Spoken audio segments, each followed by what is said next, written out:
Hey Vin. Hey, honey. There was a plane landing in LaGuardia and they were talking to Kennedy Tower. How does that happen? Right. So this actually happens more than you'd probably like to think, and a lot of times it's just a mistake of a digit off on the radio or not pressing the swap button hard enough where it flops the frequencies from the standby to active. But I've not seen it happen to this degree. Now, this plane was Brickyard 5752. It was a Delta subsidiary flying from Washington Reagan to LaGuardia Airport. As an example, when you take off and you're coming into LaGuardia from Washington, you're coming from the south sector, the Empire sector, and you're going to talk to the center controller, which is a high altitude controller.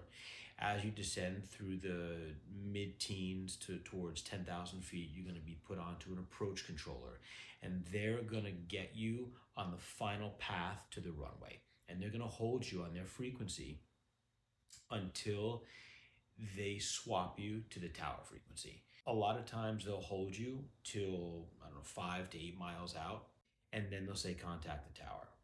Sometimes they get really busy and you have to prompt them, hey, approach, do you want us to go to the tower? Then they'll say, oh, yeah, go to tower. Or if you're getting too close to the airport, you just change the tower on your own. Now, the reports that I read said these guys were 2 miles from the runway before they contacted the tower and realized after some discourse that they were on Kennedy Tower. They were then advised to go back to LaGuardia Tower. Once they keyed up and contacted them, they elected to go around because they most likely were very confused. 2 miles is close to the runway.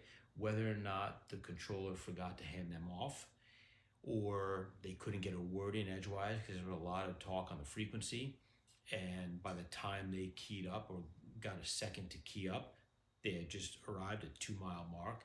But that's close in. It's just under, I don't know, 50 or so seconds.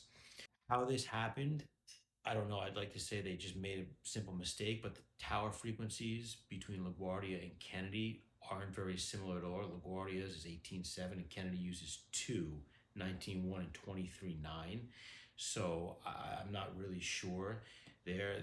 The moral of the story is they got the error corrected eventually, and when they realized they were confused, they went around and came back around for a safe landing.